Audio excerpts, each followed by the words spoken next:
A palavra é Jesus Cristo.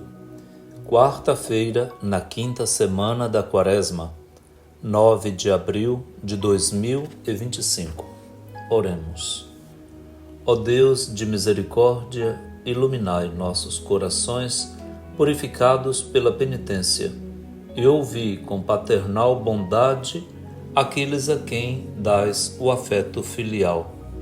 Por nosso Senhor Jesus Cristo, vosso Filho, que é Deus e convosco vive e reina, na unidade do Espírito Santo, por todos os séculos dos séculos. Amém. A liturgia da palavra de hoje tem na primeira leitura o texto da profecia de Daniel, no capítulo 3, versículos de 14 a 20, o versículo 24, o versículo 49, os versículos 91 a 92 e o versículo 95. O salmo responsorial será substituído hoje por um texto com 5 estrofes do capítulo 3 da profecia de Daniel, intercalado entre estas estrofes o refrão: a vós louvor, honra e glória eternamente. E o evangelho será o de São João, no capítulo 8, versículos 31 a 42.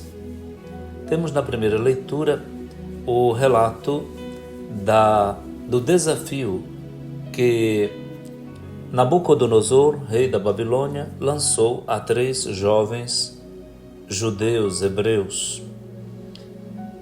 Estes jovens têm ora nomes babilônicos, ora nomes do hebraico. Os babilônicos intitulavam estes jovens Sidraque, Misaque e Abdênago, enquanto no hebraico estes nomes vêm descritos como Ananias, Misael e Azarias, na ordem Azarias, Misael e Ananias. Dentro do próprio texto mesclam estes nomes nas 2 versões. Aqui, apenas uma vez, aparece Azarias e seus companheiros. Mas o que tem de destaque é isso aqui. O rei fez imagens de deuses babilônicos em ouro para que os hebreus adorassem essas imagens, prestassem o culto aos seus deuses. Aqui está em jogo a fidelidade ao Senhor Javé, mesmo na prova, no exílio, na Babilônia. Os 3 jovens representam o Israel que se mantém fiel e que desafia o imperador Nabucodonosor, dizendo que não vão adorar os deuses, não vão prestar cultos a eles e por isso estão dispostos a entregar a sua vida, porque o Senhor há de libertá-los, quer da fornalha ardente onde foram jogados, quer das mãos do próprio rei. Nabucodonosor, diante daquela rebeldia dos 3 jovens, manda acender a fornalha com 7 vezes mais fogo e colocá-los dentro amarrados firmemente, para que sejam totalmente queimados sem esboçar nenhuma reação. Ocorre que, olhando para dentro da fornalha, violentamente acesa, percebem 4 personagens, não mais Sidraque, Misaque e Abdênago, mas também um que tem aspecto de filho de Deus, e o próprio rei o vê. Ora, então, percebendo aquilo e com que liberdade eles andavam no meio do fogo, o próprio rei exclama: bendito seja o Deus de Sidraque, Misaque e Abdênago, que enviou seu anjo e libertou seus servos, que puseram nele sua confiança e transgrediram o decreto do rei, preferindo entregar suas vidas a servir e adorar qualquer outro Deus que que não fosse o seu Deus. Uma proclamação inesperada na boca de um imperador que havia escravizado o povo de Israel na Babilônia, desde que os deportou da Palestina, e quis impor um modelo, uma norma cultural e religiosa a este povo no exílio. A resistência na prova. Este é o tema. Quando é que a gente deve resistir ao pecado, ao mal, à infidelidade? Exatamente na hora em que mais é provado. É ali que desponta e se torna evidente a grandeza do combatente, do amado, do eleito, do crente, do católico. É na prova que a gente manifesta a mais erudita e eloquente manifestação de fé e de fidelidade. Não é quando tudo vai bem, mas quando tudo vai mal, é que a gente é cativado, é convidado a resistir ao mal. É ali que brilha o nosso heroísmo e o nosso martírio. É ali que o Senhor nos salva, como fez com Sidraque, Misaque e Abidênago. É uma leitura que interpreta a nossa vida e que nos deixa às vezes na vergonha, porque nós somos covardes. Ao primeiro contraste, ao contraditório, ao contraponto, nós já desistimos. Sidraque, Misaque e Abidênago, jovens, servem inclusive para a pastoral da juventude, para os jovens que estão nos nossos grupos, nas nossas paróquias, no setor juventude, nos grupos de jovens da renovação carismática, dos focolares, de todos os nossos movimentos, dos vicentinos, do apostolado da oração, da guarda de Nazaré. Todos os setores das juventudes estão convidados a ouvir esta leitura como um desafio lançado também a eles, um convite à fidelidade que se vive melhor na prova que em momentos mais tranquilos e confortáveis. Que o Senhor fortaleça nossos jovens para que o seu testemunho seja brilhante, cativante dos outros jovens, exatamente na prova da sua fé. Por isso, a vós, louvor, honra e glória eternamente. Rezaremos com Daniel na substituição do Salmo de hoje.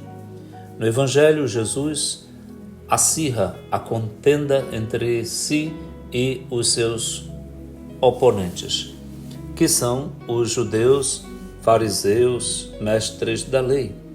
Jesus diz que, se eles permanecessem na palavra dele, seriam verdadeiramente seus discípulos, conheceriam a verdade, e a verdade os tornaria livres. Eles rebatem Jesus, dizendo que são filhos de descendentes de Abraão e nunca foram escravos de ninguém. E então o indagam: como podes dizer que nós somos escravos? Vos tornareis livres? E Jesus replica dizendo: se todo aquele que comete pecado é escravo do pecado. E o escravo não permanece para sempre numa família, mas o filho nela permanece para sempre. E então Jesus questiona a filiação espiritual, histórica, da fé dos seus interlocutores, dizendo que eles são descendentes de Abraão, mas não fazem as obras do seu pai. Por isso não são livres. Traem a própria raiz abraâmica, porque Deus enviou o seu Filho, e se eles conhecessem o Pai que enviou o Filho, o amariam. Se conhecesseis o meu Pai, me amaríeis. Eles não conhecem nem Abraão, porque não fazem as obras de Abraão, e não conhecem a Deus, porque não fazem as obras de Deus. E a obra de Deus é amar o seu Filho, é acolhê-lo, é crer nele. Eles fazem a obra do pai deles. Quem é este pai? O diabo, do divisor, daquele que promove fratura, o pecado, o pai do pecado. Para São João, o pecado é não acolher, é não acreditar no Filho de Deus. Se Deus fosse vosso Pai, vós certamente me amaríeis, porque de Deus é que eu vim, que eu saí e vim. Não vim por mim mesmo, mas foi Ele que me enviou. E então aqui o clima se torna cada vez mais pesado contra Jesus. Já estamos na quarta-feira da semana prévia à Semana Santa. E somos convidados a uma renovada fidelidade de nossa fé no Senhor, ao Senhor, na nossa igreja, dentro dela, sem regatear nada, sem se sonegar nada, sem escamotear nada. Deus nos conhece e somos filhos do Pai eterno pelo batismo. Honremos nosso batismo. Demos honra ao nosso batismo. Produzamos a unidade, o respeito, a paz, a alegria, o amor, a justiça. Ordenemos toda a nossa vida segundo o Evangelho do Reino de Deus. A todos, ótima quarta-feira, que nossos doentes sejam abençoados por nós e tenham de cada um de nós a assistência, a proximidade, tudo aquilo que lhes dê conforto e esperança, porque a esperança é Jesus Cristo e a esperança não decepciona. Pai nosso, que estais nos céus, santificado seja o vosso nome. Venha a nós o vosso reino. Seja feita a vossa vontade, assim na terra como no céu. O pão nosso de cada dia nos dai hoje. Perdoai-nos as nossas ofensas, assim como nós perdoamos a quem nos tem ofendido. E não nos deixeis cair em tentação, mas livrai-nos do mal. Amém. Abençoe-lhe o Deus Todo-Poderoso, que é Pai e Filho e Espírito Santo. Amém.